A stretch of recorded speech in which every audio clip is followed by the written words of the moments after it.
Drake showers Rihanna with kisses, and we're back on the Dre hype train. Hey guys, it's Emily for HollywoodLife.com, and let's start with Rihanna's brand new music video for Sledgehammer. Riri's serving up some serious alien space princess realness. Sorry, Ariana, you have been outdone. I hit a wall. Watch it fall.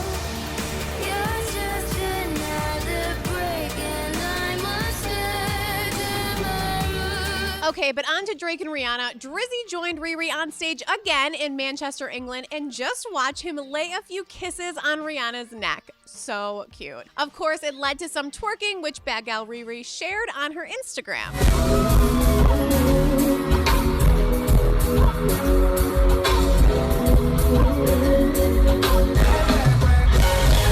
The two were also recently spotted celebrating mutual pal Nicole Scherzinger's birthday at Tape nightclub in London, partying till 5:30 in the morning like they do. All right, guys, I need to hear from you. Do you think Drake and Rihanna should date or just be friends with benefits?